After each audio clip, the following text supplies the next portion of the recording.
চীন পূর্ব এশিয়ার একটি রাষ্ট্র। 142 কোটি জনসংখ্যার দেশটি ভারতের পরে দ্বিতীয় বৃহৎ জনবহুল রাষ্ট্র। আজকের ভিডিওতে আমরা জানব চীন কেমন দেশ, তথ্য ও প্রযুক্তিতে দেশটি কতটা এগিয়ে, 2030 সালের মধ্যে দেশটি কোথায় গিয়ে পৌঁছাবে, দেশটি কেন এত সমৃদ্ধশালী ও শক্তিশালী হয়ে উঠেছে, দেশটির মোট আয়তন কত, দেশটিতে কতজন হিন্দু এবং মুসলমান বসবাস করে ইত্যাদি। তবে চলুন শুরু করা যাক। বেইজিং শহর দেশটির রাজধানী। দেশটির প্রধান প্রধান নগর অঞ্চলের মধ্যে সাংহাও, কোয়াংচৌ, বেইজিং, সোংসিং, শেনচেন, থিয়েনচিন ও হংকং উল্লেখযোগ্য। চীন বিশ্বের একটি বৃহৎ শক্তি এবং এশিয়া মহাদেশের একটি প্রধান আঞ্চলিক শক্তি। চীনের আয়তন প্রায় 96 লক্ষ বর্গ কিলোমিটার। স্থলভূমির আয়তনের দিক থেকে এটি বিশ্বের তৃতীয় অথবা চতুর্থ বৃহত্তম রাষ্ট্র। সামগ্রিক আয়তনের বিচারে ও পরিমাপের পদ্ধতিভেদে এটি বিশ্বের তৃতীয় বা চতুর্থ বৃহত্তম এলাকা। চীনের ভূমিরূপ বিশাল ও বৈচিত্র্যময়। দেশটির অনুর্বর উত্তরাংশের অরণ্যে স্টেপ তৃণভূমি এবং গোবি ও তাকলামাকান মরুভূমি যেমন আছে, তেমনি এর আর্দ্র দক্ষিণাংশে আছে উপক্রান্তীয় অরণ্যসমূহ। হিমালয় ও কারাকোরাম পর্বতমালা, পামির মালভূমি ও থিয়েনশান পর্বতমালা চীনকে দক্ষিণ এশিয়া ও মধ্য এশিয়া থেকে ভৌগোলিকভাবে আলাদা করেছে। প্রশান্ত মহাসাগরে চীনের তটরেখার দৈর্ঘ্য প্রায় 14,500 কিলোমিটার। বহাই উপসাগর, পিত সাগর, পূর্ব চীন সাগর ও দক্ষিণ চীন সাগর এর সামুদ্রিক সীমানা নির্ধারণ করেছে। চীনের উত্তরে রয়েছে মঙ্গোলিয়া, উত্তর পূর্বে রাশিয়া ও উত্তর কোরিয়া, পূর্বে চীন সাগর, দক্ষিণে Vietnam, Laos, Myanmar, Bharat, Bhutan, Nepal, দক্ষিণ পশ্চিমে পাকিস্তান, পশ্চিমে আফগানিস্তান, তাজিকিস্তান, কিরগিজস্তান ও কাজাকিস্তান। এই 14টি দেশ বাদে চীনের পূর্বে পিত সাগরের পাশে রয়েছে দক্ষিণ কোরিয়া ও জাপান। দক্ষিণ চীন সাগরের উল্টো দিকে রয়েছে ফিলিপাইন। চীনারা তাদের দেশটাকে চুংকুও নামে ডাকে, যার অর্থ মধ্যদেশ বা মধ্যবর্তী রাজ্য। চীন নামটি বিদেশিদের দেওয়া। এটি সম্ভবত খ্রিস্টপূর্ব 3য় শতকে চীন রাজবংশের নামের বিকৃত রূপ। চীনে বিশ্বের জনসংখ্যার 1/5 বাস। এদেশের 90% বেশি হল চৈনিক হান জাতির লোক। হান জাতি বাদে চীনে আরও 55টি সংখ্যালঘু জাতি রয়েছে।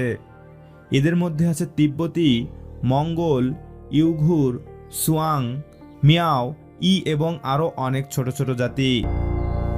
হান জাতির লোকেদের মধ্যেও অঞ্চলভেদে ভাষাগত পার্থক্য দেখা যায়, যদিও শিক্ষা ব্যবস্থায় ও গণমাধ্যমে পুতুংহুয়া নামের একটি সাধারণ ভাষা ব্যবহার করা হয়।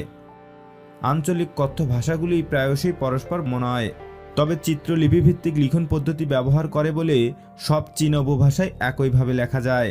এর ফলে গোটা চীন জুড়ে যোগাযোগ সহজ হয়েছে। প্রাচীনকালে চীন ছিল পূর্ব এশিয়ার আধিপত্য বিস্তারকারী সভ্যতা।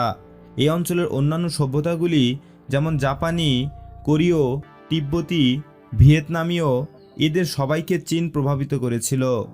তারা চীনের শিল্পকলা, খাদ্য, বস্তু সংস্কৃতি, দর্শন, সরকার ব্যবস্থা, প্রযুক্তি এবং লিখন পদ্ধতি গ্রহণ ও অনুসরণ করত। বহু শতাব্দী ধরে, বিশেষ করে 7ম শতাব্দী থেকে 1400 শতাব্দী পর্যন্ত চীন ছিল বিশ্বের সবচেয়ে অগ্রসর সভ্যতা। কাগজ, ছাপাখানা, বারুদ, চীনামাটি, রেশম এবং দিক নির্ণয় কম্পাস সবই প্রথম চীনে উদ্ভাবিত হয় এবং সেখান থেকে বিশ্বের অন্যত্র ছড়িয়ে পড়ে, যার ব্যবহার পৃথিবীর যে কোনো স্থানে দেখতে পাওয়া যায়। 1997 সালে চীন ব্রিটেনের কাছ থেকে হংকংয়ের নিয়ন্ত্রণ ফিরে পায়, তবে অঞ্চলটি উল্লেখযোগ্য পরিমাণ স্বায়ত্তশাসন বজায় রেখেছে। 1970-এর দশকের শেষে এসে পর্তুগাল মাকাওকে চীনের একটি প্রশাসনিক অঞ্চল হিসেবে স্বীকৃতি দেয় এবং 1999 সালে অঞ্চলটি চীনের কাছে হস্তান্তর করে। মাকাওকে বিশেষ স্বায়ত্তশাসিত অঞ্চলের মর্যাদা দেওয়া হয়। চীনের বেশিরভাগ উত্তর নাতিশীতোষ্ণ অঞ্চলে অবস্থিত, যা স্বতন্ত্র ঋতু এবং একটি মহাদেশীয় মৌসুমী জলবায়ু দ্বারা চিহ্নিত। বছরের সেপ্টেম্বর থেকে এপ্রিল পর্যন্ত সাইবেরিয়া এবং মঙ্গোলিয়া মালভূমি থেকে শুষ্ক ও ঠান্ডা বর্ষা বয়ে যায়, যার ফলে ঠান্ডা ও শুষ্ক শীত হয় এবং উত্তর ও দক্ষিণ চীনের তাপমাত্রার মধ্যে বড় পার্থক্য দেখা যায়। এপ্রিল থেকে সেপ্টেম্বর পর্যন্ত উষ্ণ এবং আর্দ্র বর্ষা সাগর থেকে পূর্ব ও দক্ষিণে প্রবাহিত হয়, যার ফলে সামগ্রিক উচ্চ তাপমাত্রা এবং প্রচুর বৃষ্টিপাত হয়। এবং উত্তর ও দক্ষিণ চীনের মধ্যে তাপমাত্রার সামান্য পার্থক্য হয়। পৃথিবীর 1/5 জনগোষ্ঠী চীনে বসবাস করে। এদের মধ্যে 92% জনগোষ্ঠীর অন্তর্গত।